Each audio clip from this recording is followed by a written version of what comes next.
Mr. Ang Hin Kee.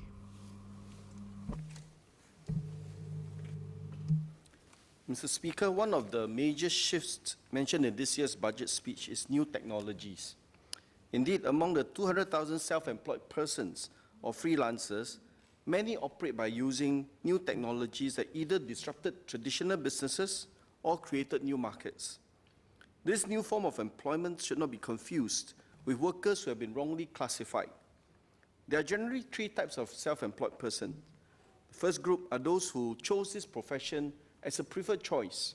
Second group are those who chose it not as a preferred choice.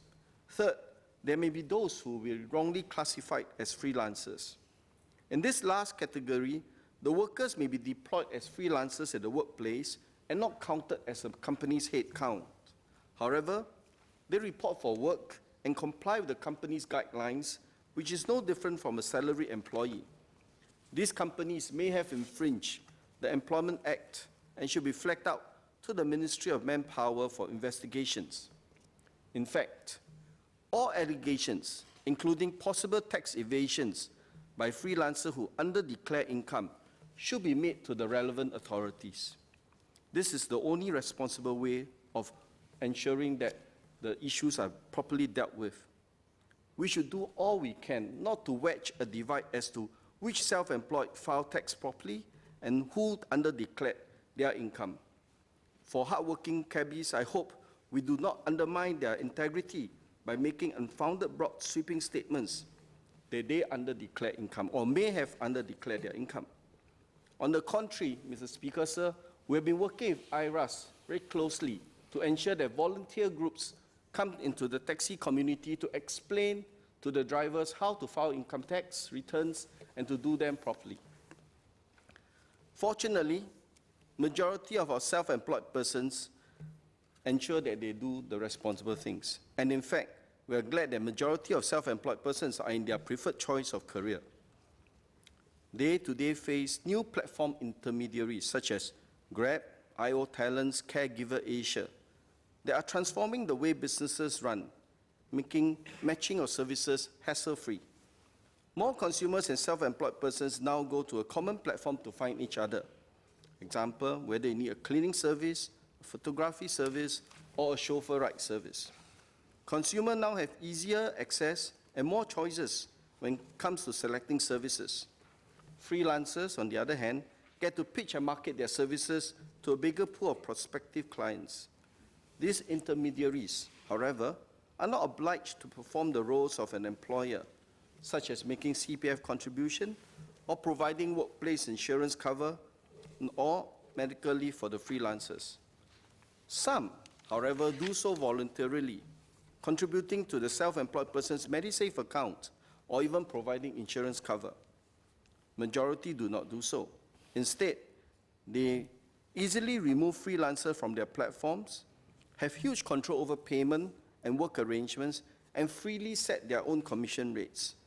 Their impact will be more significant now that the number of gig workers using such platforms may be increasing. Mr. Speaker, sir, how do we ensure that the intermediaries are fair in their practices? For example, before penalizing or removing self-employed workers due to the fact that they receive poor service rating from their customers, has there been enough thorough checks done to ensure that those allegations are properly investigated? Some freelancers shared with me that they are affected by delayed payment, unexpected cuts to the fees or the rates, and changes in incentive payment at the last minute without giving them due recognition and information ahead of time.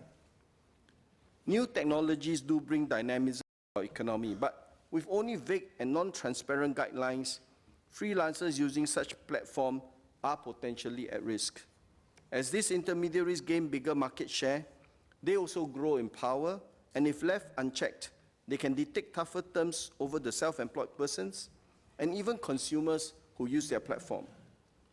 Having previously taken a light regulatory approach, perhaps it is more timely now for the government agencies to review the operations of such platform intermediaries and consider getting them to take on more responsibilities.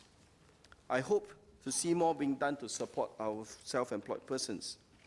Fortunately, there have been several good examples. A case in point is the tripartite standards on the procurement services from media freelancers that were launched in November last year. This was jointly developed by the Info Communications Media Development Authority with the NTUC and stakeholders. It is an industry-specific tripartite standards that addresses the concerns of media freelancers. Back in 2014, the Land Transport Authority, together with the National Taxi Association and taxi operators, also set up a mediation system to allow taxi drivers to resolve payment disputes with their taxi operators. The Ministry of Manpower also commissioned a survey on self-employed persons in 2016 to gather more information and understand their concerns. Following that survey, the Minister last year announced a tripartite work group that was formed in March 2017 to study the issues faced by this group of workers. I was a member of this work group. We have recently submitted our recommendations to the Minister, and we look forward to more specific support and targeted assistance for self-employed persons. I will share more during the Committee of Supply when we debate on the manpower budget.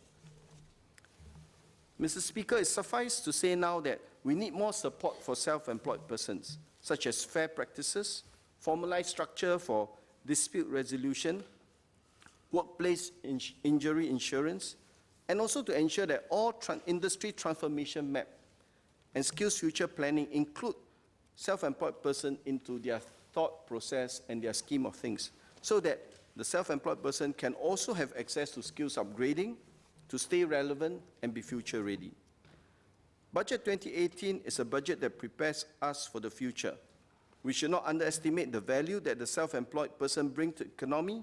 I hope the support for self-employed person can be widely adopted to help them to sustain their career choice and thrive in this new economy. With that, Mr. Speaker, I support the budget.